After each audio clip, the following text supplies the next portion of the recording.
ഏതേതോ രാജവാഴ്ചക്കാല കാഴ്ച പോലെ ഒരു സെക്കുലർ രാജ്യത്തിന്റെ പ്രധാനമന്ത്രി മന്ത്രോച്ചാരണ മധ്യത്തിൽ ചെങ്കോൽ സംസ്ഥാപനം, പിന്നെ അയോധ്യയിൽ ആത്മീയ നേതാക്കളുടെ എതിർപ്പ് തള്ളിയ രാംലല്ല പ്രതിഷ്ഠയിലെ പൊളിറ്റിക്കൽ ഇവന്റിന് പിന്നാലെ വന്നതാണ്. അതിരുകടന്ന അഹങ്കാരത്തോളം പോന്ന ആത്മവിശ്വാസം, ഇസ് ബാർ 400 പാർ.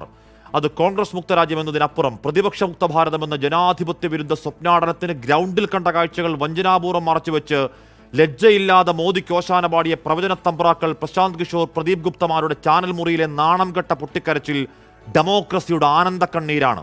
വെറുപ്പിന്റെ ഭീമാകാരങ്ങൾക്കെതിരായ അയാളുടെ പോരാട്ടത്തെ പൊറോട്ട പോരാട്ടമെന്ന് കളിയാക്കിയവരോട്, പപ്പ് വന്ന് കുത്തിക്കീറിയവരോടൊന്ന് കാലുഷ്യം പോലും കാണിക്കാതെ ഒരു ചുവന്ന പുറംചട്ടയുള്ള വിശുദ്ധ പുസ്തകം കയ്യിലേന്തിയ മനുഷ്യന്റെ ഇതുവരെ കാണാത്ത ഹൃദയാഴത്തിലെ ഒരു ജനാധിപത്യ ചിരിക്ക് രാഹുലെ എന്തൊരഴകാണ്. ആ പ്രചാരണകാലത്ത് ഇന്ത്യ സഖ്യമെന്ന് താറടിക്കുമ്പോഴും നാക്ക് വളച്ചെന്ന് രാഹുൽ ഗാന്ധി എന്ന് പറയാത്ത ഈഗോയിസ്റ്റിക് പുച്ഛപ്പരകോടിയിൽ മോദിക്ക് സാക്ഷാൽ വാരണാസി കൊടുത്ത ഭൂരിപക്ഷം കേവലം 1.5 ലക്ഷമെങ്കിൽ റായ്ബറേലിയുടെ ഷഹസാദയ്ക്ക് ഉത്തരേന്ത്യ കൊടുത്ത സ്നേഹപക്ഷം 4 ലക്ഷത്തോളമാണ്. ആഞ്ഞഴിച്ചുവിട്ട വേട്ടപ്പട്ടി കണക്കെ ഏജൻസികളെ ഇറക്കി കൂട്ടത്തോടെ നേതാക്കളെ കൂച്ചുവിലം കിട്ടും. ക്രൂഷ്യൽ സമയത്ത് അക്കൗണ്ടുകൾ പൂട്ടി പിടിച്ചുപറി നടത്തിയിട്ടും അധികാരത്തിന്റെ അധർമ്മപ്പണികൾ അത്രയും നടത്തിയിട്ടും നട്ടല് പൊട്ടാത്ത കരുത്തായെങ്കിൽ ഇന്ത്യ സംഖ്യം 10 മാറ്റു ജേതാക്കളാണ് ജനാധിപത്യ പ്രതീക്ഷ. ആ രാജ്യം ഇതുവരെ കേൾക്കാത്ത പച്ചവർഗീയതയുടെ വിദ്വേഷ നറേറ്റീവുകൾ ചീറ്റിത്തീർന്നെങ്കിൽ കന്യാകുമാരിയിലേക്ക് PR കൂട്ടമില്ലാതെ, ക്യാമറ സംഘമില്ലാതെ ഒന്നുകൂടി പോകണം മോദി.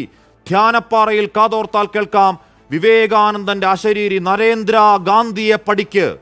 ഒരു സ്ത്രീ എന്ന പരിഗണന പോലും കൊടുക്കാതെ നായാട്ടിന്റെ അങ്ങേയറ്റത്ത് വേട്ടയാടിയിട്ടും വീഴാത്ത വാക്കിന്റെ മൂർച്ച മഹുവ മൊയ്ത്രയും ജയ് ഭീം എന്നൊരു മുദ്രാവാക്യത്തിൽ മീശ പിരിച്ചൊരു ചന്ദ്രശേഖർ ആസാദും, അമേഠിക്കാർ വീട്ടിലിരുത്തിയ സ്മൃതി ഇറാനി, 5,56,000 ഇഞ്ച് ഭൂരിപക്ഷം 1.5 കുറച്ച അജയ് റായ്, അഖിലേഷ് യാദവ്, അയോധ്യ എന്റെ മഹാരാജ്യമേ, നിന്റെ ജനാധിപത്യത്തിന്റെ അപാരമായ മഹാവിസ്മയം മാഞ്ഞുപോയെന്ന് പേടിച്ച ശബ്ദമണിക്കൂറുകൾക്ക് സമസ്താപരാധം മാപ്പ്.